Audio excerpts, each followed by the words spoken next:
Hello, everybody at home. I'm Nicole, the manager of Read It Again Bookstore in Swanee, Georgia, and with me tonight is Jill Criswell to discuss her newest book, Kingdom of Ice and Bone, which just came out last Tuesday. Jill Criswell is a writer of young adult historical fantasy, including Beasts of the Frozen Sun and Kingdom of Ice and Bone, books 1 and 2 of the Frozen Sun saga. Jill was born and raised in the swamps of northeastern Florida. She earned degrees in English and psychology and an MFA in creative writing from the University of Central Florida. Her greatest passion, besides reading and writing, is traveling the world. She's visited 50 countries across 6 continents, falling in love with places like Iceland, Namibia, and Cambodia. She works as a university English teacher and lives in South Carolina near the foothills of the Blue Ridge Mountains with her husband and daughter, who is named after a volcano in Iceland. That's awesome. So Jill, you wanted to describe the first book and read part of the second? Yeah, so first of all, I want to say thank you, Nicole, and thank you, Read It Again Books, for this opportunity. This is really awesome. And of course, as an author, like trying to promote a book during a pandemic, these types of events are really cool, and I really appreciate all of this. So just to give you a little bit of background about the series, this is called the Frozen Sun Saga, and Beasts of the Frozen Sun, you can see it in the background there too, but there it is. This is the first book in the series, and I was inspired to write it after traveling in Iceland. So I've traveled to a lot of places, and Iceland was always kind of my favorite. And I kept thinking about, I wanted to write a story that took place there. And I just, being there, I love the landscapes and the people and the Viking culture. And it was when I went to the Saga Museum in Reykjavik. So the sagas are sort of the history and legend of the founding of Iceland. And the museum is a wax museum that kind of depicts some of the most important moments in Icelandic legend and history. And so I was at that museum and I saw this exhibit for this woman named Melkorka Myrkjartan's daughter. And the legend is that she was an Irish princess who was kidnapped by Vikings, taken to Iceland, forced to marry the guy that kidnapped her. She had a son with him, and she told her son who she really was, and he traveled back to Ireland and found his grandfather and was made an honorary prince. It was a neat story, but sort of to the side of that exhibit, they had this information about research that was being done on the DNA of native Icelanders. And what they had found was that when they traced the paternal DNA of native Icelanders, it was 80 to 90% could be traced back to Sweden and Norway and Denmark, you know, Scandinavian Vikings. But when they traced the maternal DNA, 50 to 60% of it could be traced back to Scotland and Ireland. Wow. And so what they theorized is that these Viking men stopped in Scotland, Ireland on their way to Iceland and just stole women to be their concubines and wives. And I thought, that is a story. And I got this idea in my head of this girl standing on a shore in ancient Ireland watching these Viking ships come ashore and just being awed and terrified. And that's actually the cover. When my cover designer was like, what do you envision for the cover? I described that to him, and that's what he did. And I was like, yes, that's perfect.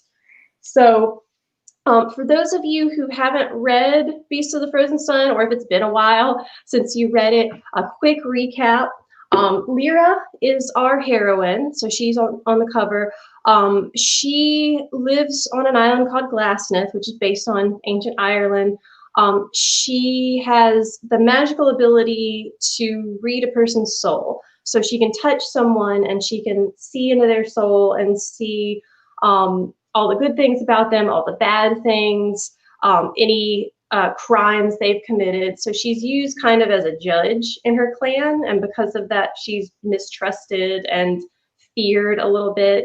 Reyker is our hero, and he lives in Iceneld, which is this mysterious island to the west, the far west of Glasneth.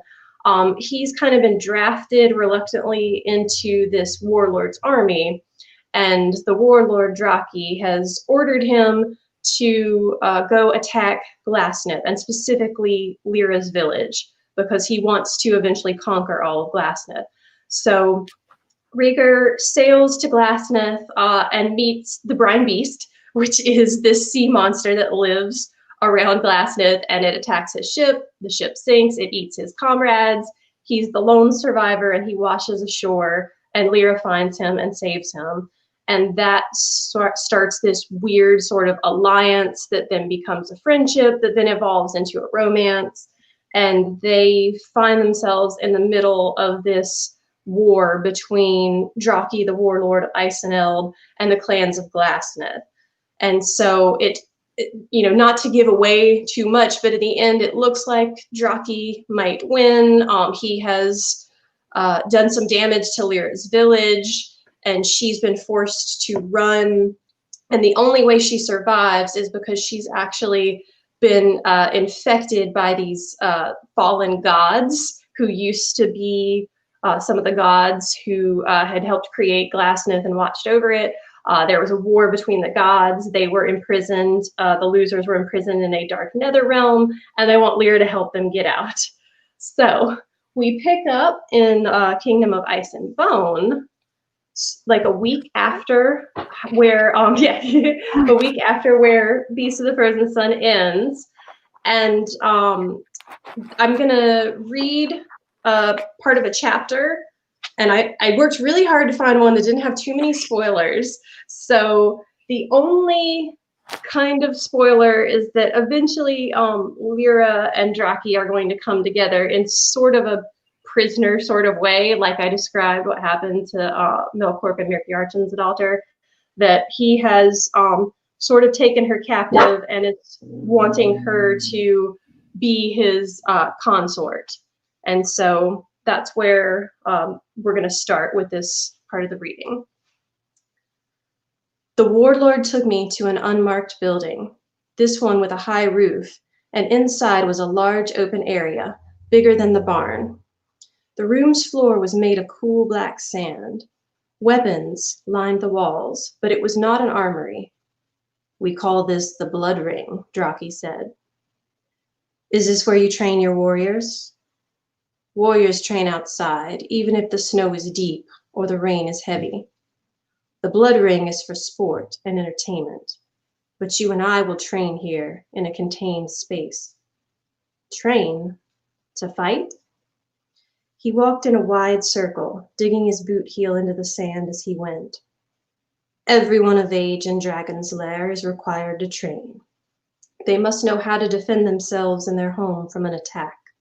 Do you think I would expect less from my consort? I am not your consort.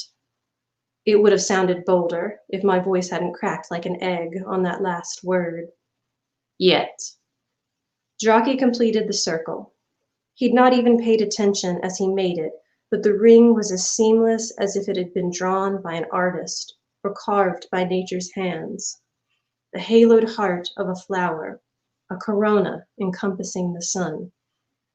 If you want me to help you strengthen your gifts, you must earn it by strengthening the rest of you. Come here. I did as he asked, dragging my feet through the curves of the circle as I crossed it, marring its perfection. As soon as I reached the center, Draki disappeared. A hand brushed my shoulder and I spun, but he was already gone. He moved around me, touching my neck, my hip, my calf. My kicks and punches only hit air. With a growl, I went for the weapons. Many of the swords hanging on the wall were as tall as I was. Heavy blades meant for giants, but there were a few smaller ones. I pulled one down and took it to the circle, slicing at the breeze, the only sign of Draki's position. How am I supposed to learn anything if you won't stand still? The sword flew out of my grip, and then Draki was there, taking my hands, spinning me into his arms. The god of war teaches us that battle is a sort of courtship. Sometimes you pursue, other times you let the object you desire come to you. Understanding which option is best requires patience, something you are sorely lacking. So let me pray for the gift of war if I have it. I did. Hildy wasn't supposed to tell me, but she found subtle ways of revealing which gifts I carried, and the dragonmen who spied on us had yet to catch on. Few mortals have embraced the war gift without descending into madness. You are not ready. Not until you've mastered restraint. I pressed against his arms, but he held me tighter. Focus all of your senses on me. I am the object you desire, the only thing that exists for you in this moment. Seek me with your eyes. Listen and hear my body as it moves. Every muscle, every breath, every heartbeat. His fingers trailed along my collarbones, resting at the curve of my breast over my heart. It beat faster beneath his hand. Feel every single part of me and you will find me, he whispered in my ear, and then he vanished. I took several seconds to collect myself, shaking off his touch, and then I focused on my desire. Draki. I wanted to beat him. I wanted to hurt him. I wanted. There. I felt a shift in the air to my left. I waited, concentrating, and saw a glimmer of silver. I heard a drum, faint to my ears, even though I could tell it was a loud and powerful thing. I felt him, the way he moved through the world as if it belonged to him, as if the very elements it was composed of would bend at his command. I reached out, keeping my desire sharp in my mind. I wanted to stop him, to show him I could, to touch the man who thought himself untouchable. My fingers met solid flesh. Draki came back into view, standing before me, my hand on his arm. He stared down at me, and my fingers curled around his biceps, like I was some new species he'd just discovered. His desire was plain in his eyes. Draki was here to teach me, but he was also here to learn, to explore. He wanted to know me inside and out, my kindness and cruelty, the beauty and the ugliness. Did I pull away first, or did he? When there was space between us, Draki glanced at me again, and the look I'd seen before was absent. He was cocky and cold once more. What weapon do you prefer? Every weapon imaginable was right there at my disposal, but it didn't matter. I would fight as my father and brothers had, as the sons of stone had. I gestured at the blade I'd chosen, lying in the sand. A sword. You have not earned a sword. Then why did you ask? Draki went to the wall and removed 2 throwing knives. Start with these. Master them, and I will reward you with another god's gift. I held the blades in my hands, wondering if I could plunge one into the scar behind my ear, to be rid of Draki once and for all, even if it killed me. I don't know how to use them. A conundrum. I stomped my foot like a child. That's what it felt like, being in Draki's presence. I was a petulant child, and he was my long-suffering mentor. A mentor who might kill me if I stepped too far outside the invisible circle he'd drawn around me. Fine, show me. How could I resist such lovely manners? He held the knife hilts lightly, the back of each blade resting between his thumb and forefinger. With a flick of his wrists, they shot forward, hard enough to bury the blades in the stone wall. He waved for me to retrieve them, knowing I couldn't, chuckling as I jerked at the hilts with angry grunts. Pitiful little girl. Deceitful savage. He spun me so my back was against the wall, the knife hilts digging into my spine. One hand stroked my throat, a flirtatious threat. Do you want to live, Lira? The question caught me off guard. I think so. You think? No, that is not good enough. His fingers tightened. I could breathe, but just barely. Do you want to live? Yes. The word was little more than a hiss of air from my lips. Liar. He picked me up as if I weighed no more than a speck of dust, hurling me across the room, into the center of the blood ring. You jumped off a cliff. You would have leaped into Ildia's fire. Just now you were staring at those knives like you longed to embrace them and bleed yourself dry. You think dying is noble, but it is weakness. When death comes for you, will you cower and let it suck the flesh from your bones? I tried to stand, but he knocked my feet from beneath me. I tried to crawl, but he grabbed my leg and pulled me backward through the sand. He rolled me over, straddling me, his hands closing around my throat, cutting off my breath. Shall I put you out of your misery? I clawed at his fingers, at his face, but it did nothing. My lungs itched and burned, starved for air. My vision was fading. Jockey was a blur of silver hair and green gold eyes dancing in front of me. Would you prefer to join all the loved ones you've lost? I'd been asking myself that since Reyker died. Seeing his room in Dragon's Lair had unlocked all the pain I kept trying to cage, and I still couldn't answer Jockey's question. I didn't know. Yes, I did. Darkness closed around me like a falling curtain, but Jockey's voice drifted through it, a tether, keeping me grounded even as my soul began to rip free. Do you want to live, Lira? Living hurt. I'd lost almost everything, and so much of it was my fault, and sometimes I just wanted the guilt and the pain to be over. Sometimes. But not all the time. Not really. Because in spite of everything, there was still joy in me. There was still love. There were things worth fighting for, worth living for. A scream built in my lungs and deeper, in my gut, in my nerves, in every fiber of my being. It burst out of me from every pore, a storm howling from my mouth, a wave crashing in defiance. The world shrank to the head of a pin, expanded to infinity.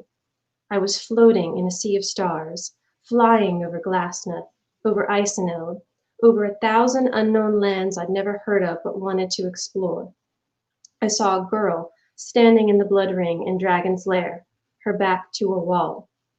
And then I was that girl, blinking awake inside my body, the knife hilts still poking at my spine, Jockey's fingers resting lightly around my throat. You tried to kill me, I said. Jockey raised a brow. Did I? No. My throat should have been on fire, but it didn't hurt. The sand in the circle on the blood ring's floor was undisturbed because he'd never thrown me into it. Jockey had only made me think he was hurting me, killing me. I just taught you the most important lesson of all. His hand slid down my back as he pulled the knives from the stone, muscles barely shifting. Before you learn to fight, you must be certain of the value of what you're defending. I started to shove him, but he stepped away. Stay out of my head, Jockey. I would, if only you stopped leaving the door wide open. He twirled the throwing knives, skipping them across his knuckles, spinning and catching them without ever looking. I will take you back to your room to rest. We can begin tomorrow. I snatched the knives from him. We begin now. When the dragon smiled, he seemed to glow from within. Too strange, too beautiful to be wholly human. As you wish, little warrior.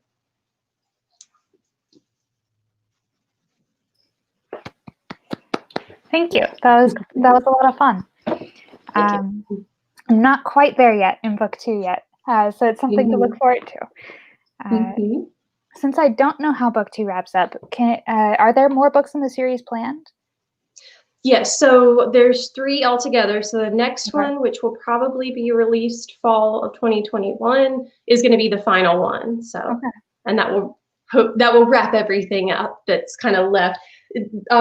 This one, the second book, is another cliffhanger ending. So be prepared. Readers get mad at me. Like, I get messages on social media. They're like, "How could you do that to me? I need the next book now." And I'm like, "Sorry." Well, the first one had a pretty literal cliffhanger, with a cliff and everything. Yes, that was fun. Exactly. And those cliffs were actually based on the cliffs of Moher. So like there's, in the same way that so lots of the scenery in Iseneld is based on Iceland, and lots of the scenery in Glassneth is based on Ireland and Scotland and Wales, just different places that I traveled to there. And so like standing on the cliffs of Moher, there's these signs that are like, you know, stay away from the edge, and they've got a little guy falling. And I was like, oh my gosh, that's terrifying. And then I was like, when I got to that point, I was like, what would it be like to fall off those cliffs? That would be horrifying, but so cool in the, you know, in the magical realm where you could survive it. Mm-hmm. That's fun. So the settings we know are tied to Ireland and Iceland. What about the like culture and the language? Did you base that on them too? Yes, so the culture, I did a lot of research into ancient Celtic culture, ancient Viking culture, and then kind of just put my own spin on it. Like I didn't want it to be historical. I wanted to be free to do my own thing with it and not have readers go, "Nuh-uh, that wouldn't happen." So that's why it's historical fantasy. It's, you know, kind of like Game of Thrones, where it's based on historical things, but it's not trying to be accurate to history. But for the language, what I did was I was lucky because there are 4 countries that have languages derived closely from Old Norse. So what I would do when I had a phrase that I wanted to kind of come up with my own language for was I would just go to Google Translate and I would look at, how do you say this in Icelandic? How do you say it in Swedish? How do you say it in Norwegian? How do you say it in Danish? And I kept an Excel spreadsheet and just put all of the different translations and kind of moved the letters around and made it, I wanted it to feel authentically Old Norse and Scandinavian, but not be able to be matched specifically to any one of the languages. Mm-hmm. That's really interesting. When you were doing that research, was there anything you came across that was really interesting that didn't make it into the book? I'm trying to think. I don't know if there's anything there were lots of cool things that I wish I could have written like a whole side book on. So like I did get the research that I did, I've had people I've had people talk about the Viking culture and where did you come up with you know, the Dragonmen and Draki, and so that specific group was based on the legends of the Berserkers. Mm-hmm. And I did a lot of research into the Berserkers, and it was so fascinating. Like I would have loved to have written an entire book on just that phenomenon of this, you know, I go into battle like I'm on drugs and completely invincible and think I'm a literal bear. And I thought that was really interesting. And I do a lot of research, and then just a little bit of that kind of gets into the story because I don't want to bog people down, because again, it's fantasy. It's not meant to be historical fiction. Mm-hmm. But yeah, I fall down these like research rabbit holes where I'm like, how did Vikings, you know, preserve food while they were sailing, and what do their boats look like? And then I start researching, and I'm 2 hours past. I'm like, oh yeah, I'm supposed to be writing right now. Let me go back, and then sometimes so little of it, just a few sentences, will end up in the book after hours of research. But it's fascinating to get lost in the real history. Mm-hmm. That's cool. We have a question from an audience member. It says from Jeanette, where did you get the idea for the gods? Are they based on Nordic or Celtic gods? So I did research into the Norse and the Celtic gods, and there are so many. Mm-hmm. There are a lot, and they are often like gods of lots of different things, gods and goddesses of lots of different things. And so I kind of just read a lot of stories about them, and then just reimagined, if I was making all of this up, that like, okay, they've got gods that do this and that.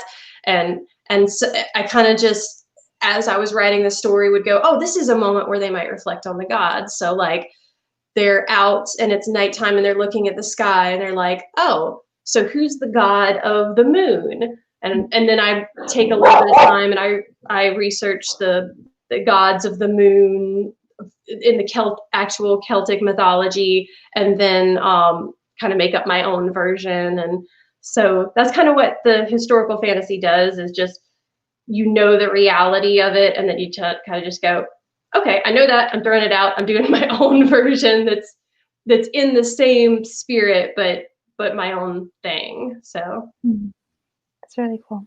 In that same kind of a vein, the Sea Ballad that she sings, is that an actual song, or did you make that up? I made that up, and I did look at old Sea Ballads, though, that I looked at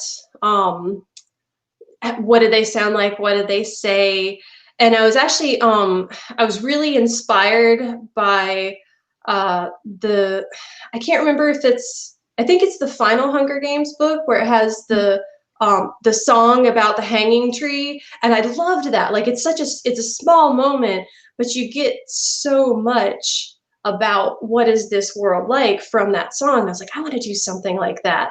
And so yeah, I thought a lot about what would this world be like for them. And there's a statue in Iceland, in I believe it's Keflavik, which is where the airport actually is, that faces the sea. That it's this woman who's a widow. She's staring out at the sea, waiting for her husband, who's a fisherman, to come home, and he's never going to come home.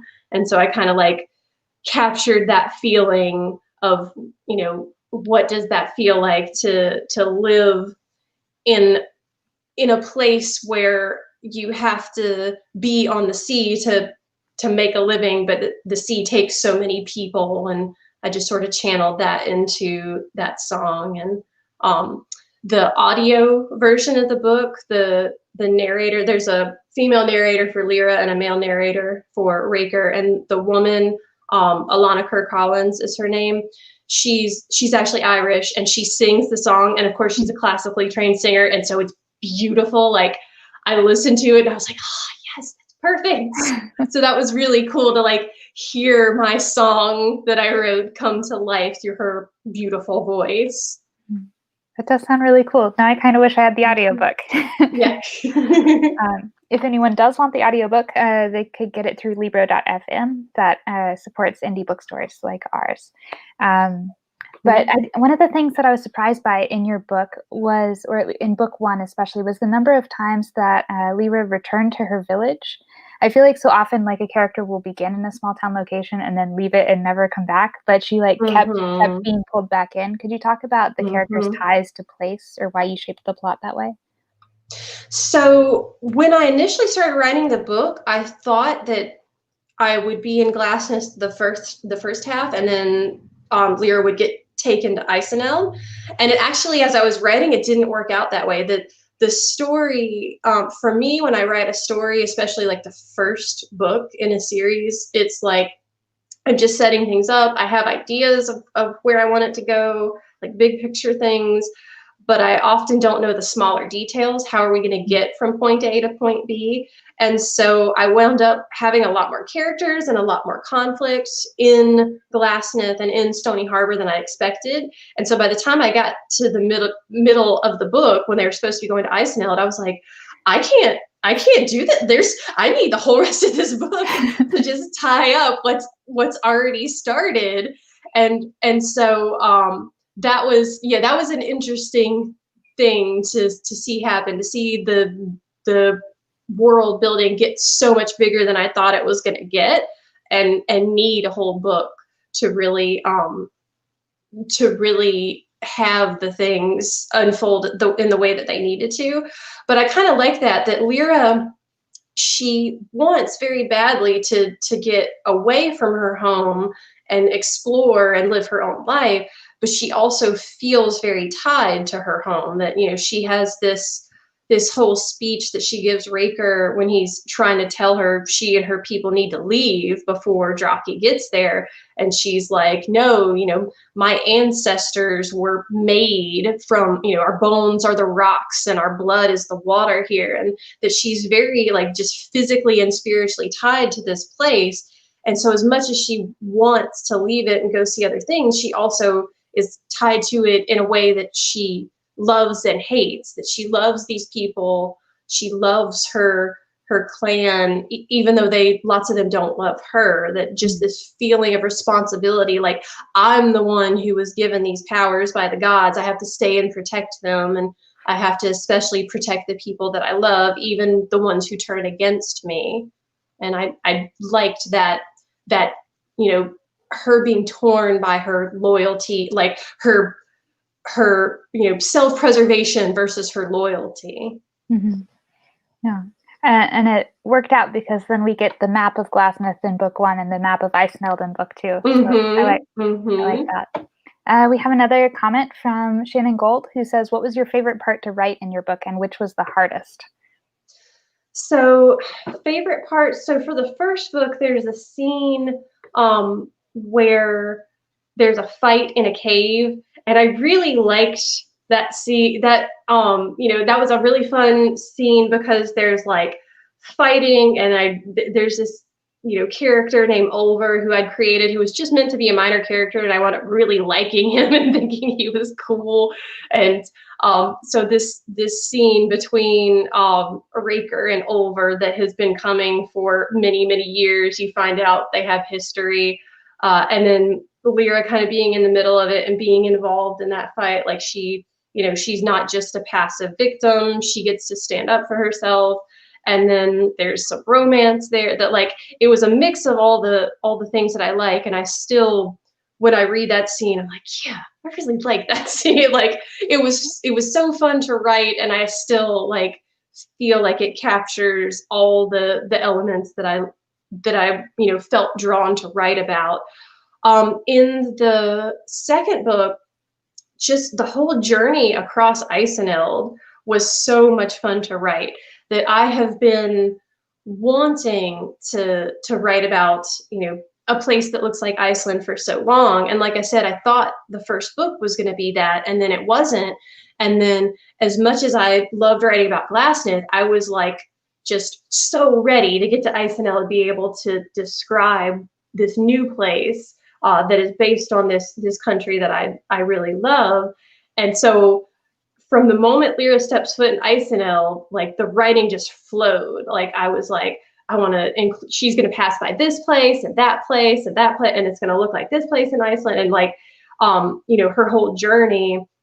And I had actually looked up some blogs that, like photo blogs from people who had hiked on foot across parts, like huge parts of Iceland, and was looking at their pictures and them describing their journey, and kind of use that to help fuel it. But just describing the different landscapes and her journey, and then she gets to the glacier and is on the glacier, and that whole thing, like that was so much fun, and like so much like I've been waiting so long to write about this place, and now we finally get to see it. Like yeah, that was a lot of fun to write those chapters.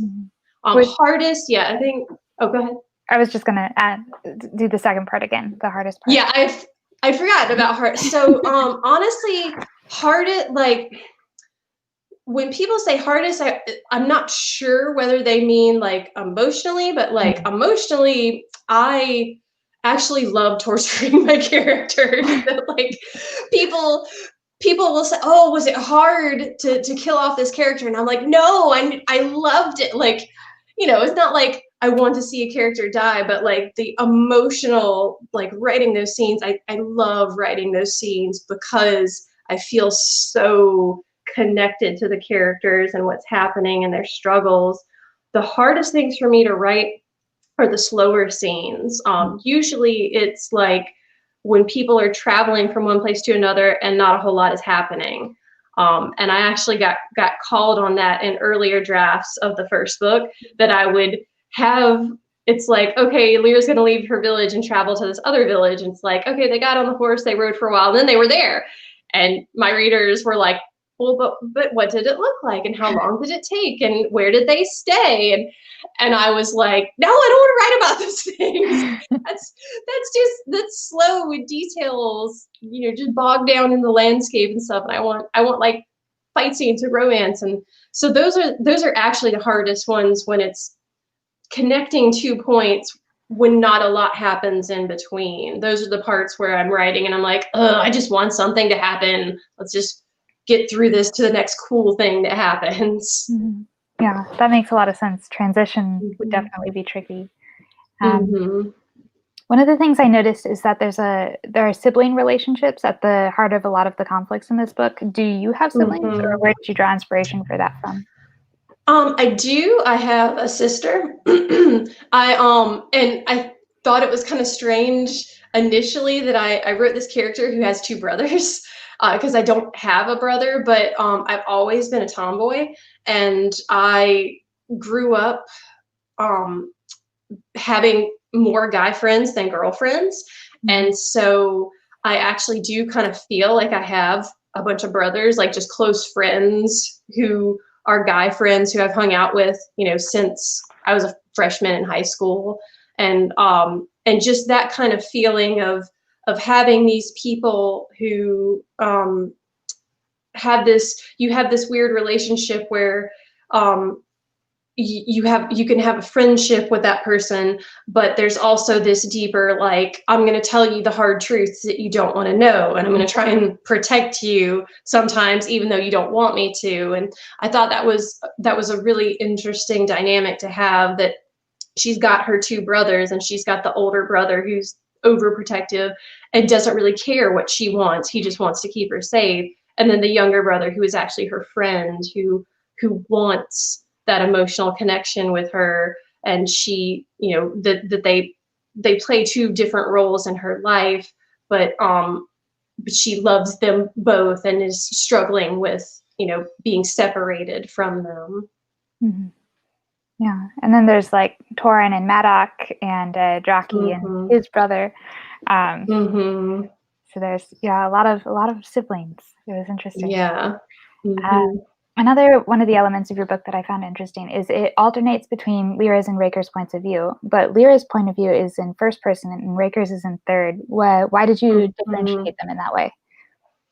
So I knew I wanted, when I first started the first draft of the book, Reyker had the same prologue, but then he didn't have any other chapters.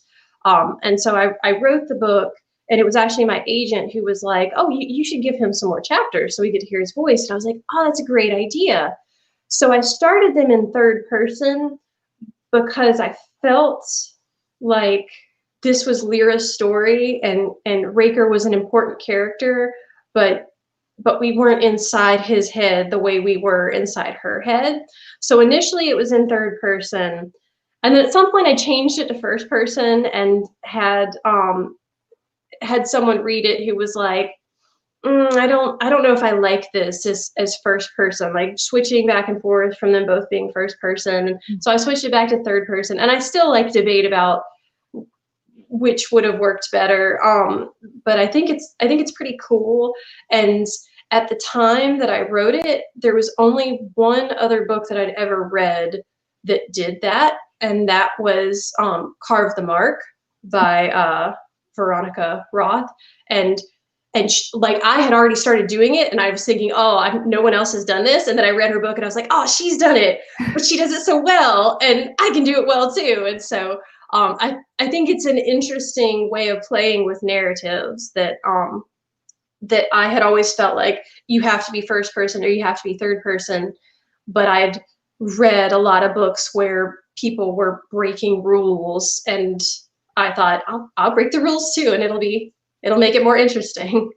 Yeah, I haven't read Carve the Mark yet, so this is the first book I think I'd seen that it did this. But I do think it works. Like you were saying, sometimes when it's switching points of view, you don't catch on that it's switched in other books, but in this one, you always know. And it's also kind of makes sense thematically with Lira being a soul reader, where it's like she got to see all of his points of view in his head. So we kind of do it the same way. Since we're talking about craft, what other writing advice would you have for people starting out in the industry? So I feel like a thing that I did poorly was looking at it as only from the writing and the craft point of view, and not thinking at all about marketability. That like, if you just want to write for yourself and for fun, then you can do it however you want it. Like it's totally up to you. But if your ultimate goal is to get published, you have to study the market, and you have to like pay attention to what agents and editors and publishers are saying that they're looking for, and the books that are becoming bestsellers. And that was a whole thing that I was ignorant to for a long time, that I just want to write my little book and in my bubble and ignore everything. And that doesn't make for a very easy to publish book. And so the Beast of the Frozen Sun was actually the second series that I wrote. I wrote 2 books that were adult urban fantasy, that were, I describe it as, it was basically just supernatural, but they were sisters instead of brothers. And my agent sent it out to a lot of publishers, and what we kept hearing back was, the writing is good, the characters are interesting, but we've seen this same basic story over and over again. There's nothing new here to make it stand out. And that is soul crushing as an author, to have people say, you're good, we just can't sell your book. We can't sell as many copies of your book as we would like to, because we don't know how to sell it to people. And realizing that it's not just about art, this is a business, and you have to understand the business side too. And so then, like I said, I started reading blogs and paying more attention to the market and reading specific books that were popular, and trying to figure out where could I fit in.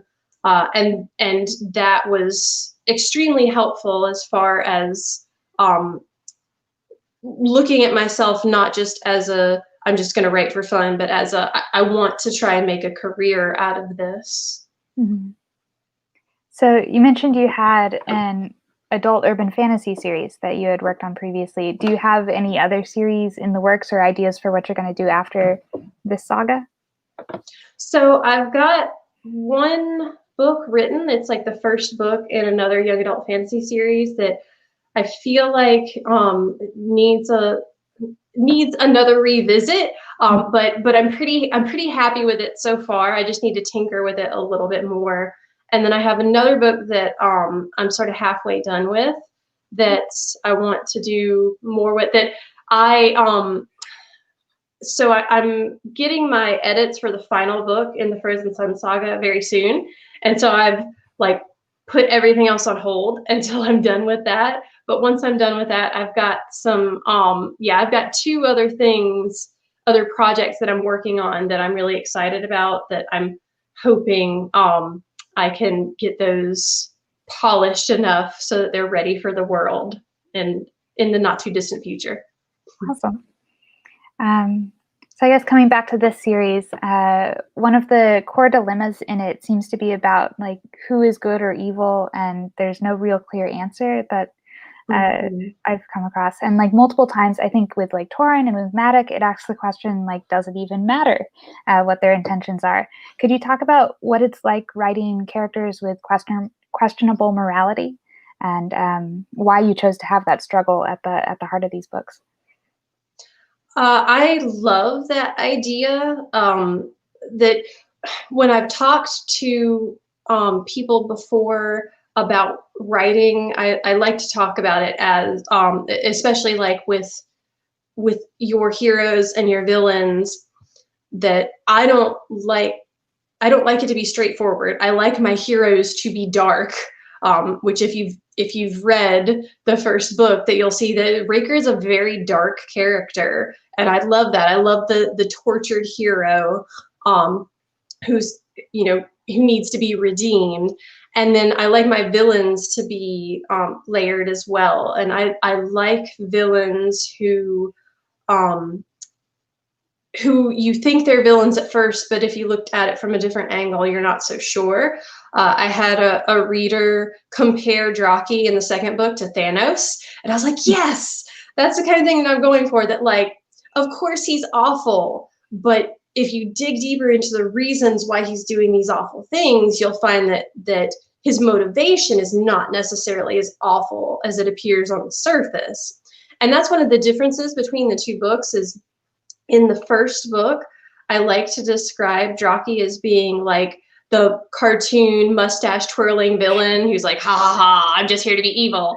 And then in the second book, you get more of him, and then you're like, oh, wait a second, there's more to this villain than we thought. And I'm really drawn to that, to the complicated characters. And so, that's what I like to read about. That's what I like to write about. I just think it's so much more interesting.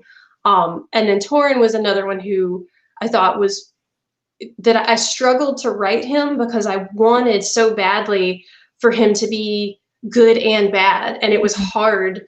It was hard to keep him likable enough that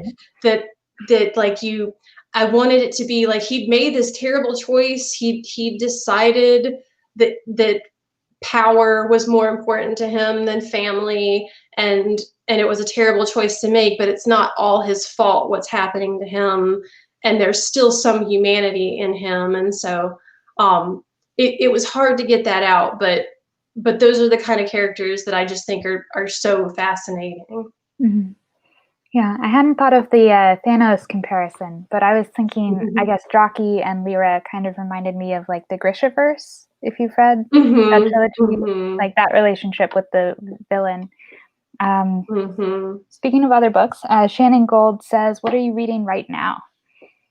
So I've got a whole stack of library books back here that are waiting to be read because I've been very busy. But what I've read recently that I really love. So I just read Finnegan of the Rock and look by I can't remember her name. It's like Melissa. I'm gonna totally butcher her last name, but that whole series that I've read the first book, and I'm really excited to read the rest of that series because I loved that first book. Other books that I have read, like there are books that inspired me to write this series, and those strangely most of those are hold on. Sorry, I'm getting a question. Okay. Most of those are adult fantasy books, but like the whole Song of Ice and Fire series by George R.R. Martin, Jacqueline Carey, who wrote the Cushiel series, that's another great one. Juliette Marillier, everything by her, but most specifically her Seven Waters books. The first one was Daughter of the Forest. That one was one that I was reading while I first started writing this book, that I was like, yes, this is what I want to do with my writing. And so I read a lot, and I find little things that I pick up from an author, like kind of coming through. Like I'll be like, okay, I've got to write this scene where these gods are going to be fighting. If I read any books like that where gods are fighting, then I'm like, oh yeah. So I read Kendara Blake's Anti-Goddess series, which I thought was so cool. It's like the Greek gods have come to Earth and are in mortal bodies, and they're fighting each other, and that I kind of just store a lot of that information without even thinking about it. And then I'll get to something and I'm like, oh yeah, there was this other author that did that. And that, like, the amazing power of reading and how that helps you become a writer. That's a thing that I have really benefited from as I've written more and more, that I'm being influenced all the time by these authors. Even if I read their book years ago, it'll just pop up in my head.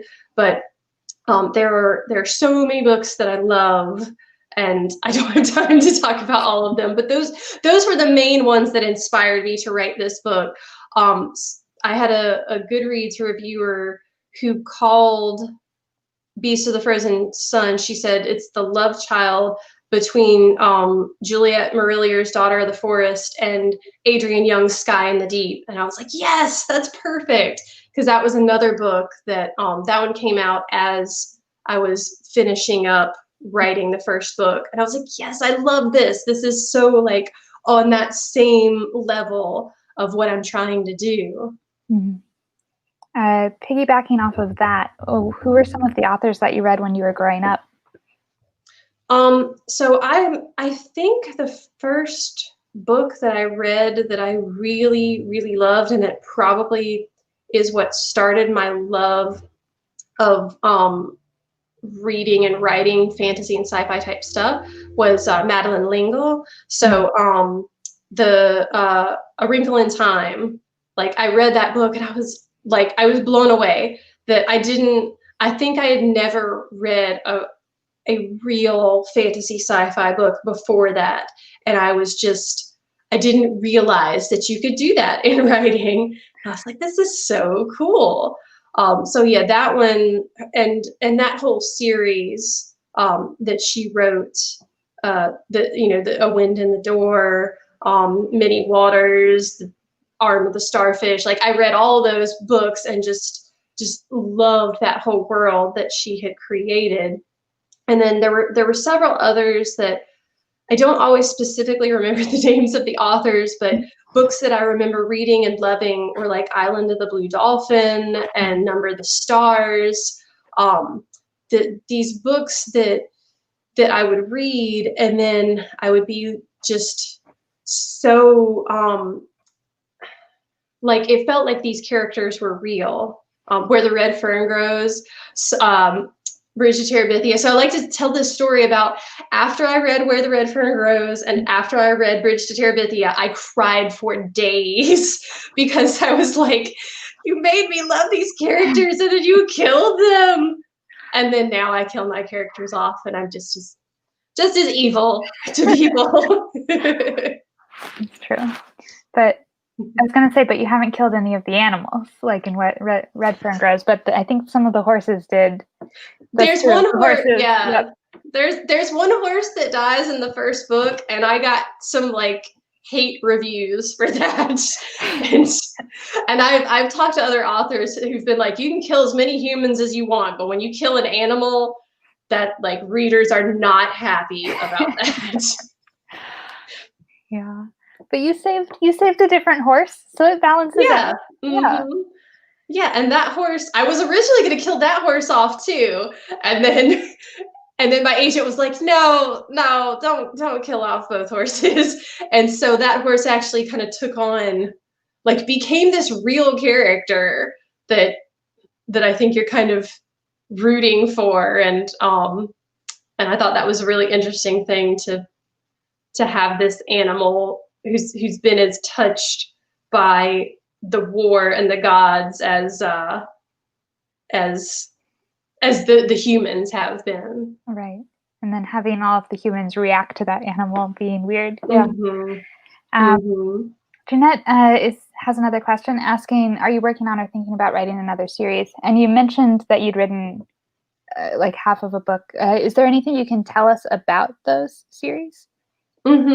So the one that's finished is sort of they're both young adult fantasies. The one that's finished has sort of a like I was researching a lot of Hindu culture, and it's based on that, and I had a sensitivity reader read it, and I'm still, my only hesitation about that one is I'm kind of worried about the cultural appropriation issues with it. Like the story is, I'm really excited and proud about the story, but there are some issues that I need to look into, like if I need to pull back from that culture or not. But that's why I've kind of put that one aside to think about more. The one that's halfway done is very much in the vein of Three Dark Crowns by Kendara Blake and An Ember in the Ashes by Saba Tahir. It's this like sort of dystopian kind of world where on the surface things look like they're working, but underneath there's a lot of dark stuff going on, and there's this competition to become the next leader of the country, and we get these competitors who would all be terrible leaders for different reasons, and so that one's one. Like I said, I'm only halfway done with it, but I was really excited. I've been thinking about that one for years and really excited to get started on it, and can't wait to dive back into that one as soon as I'm done with the edits for the final book in the Frozen Sun saga. Well, we look forward to book 3 in the Frozen Sun saga and whatever you come up with next. But I think we're going to wrap up for tonight. But everybody should go and buy Jill's books, Beast of the Frozen Sun and Kingdom of Ice and Bone. They're very good, and you can get them at our indie bookstore or through Libro or at whatever your indie bookstore is closest to you. Thanks everybody for tuning in, and have a good night. Bye. Thank you guys.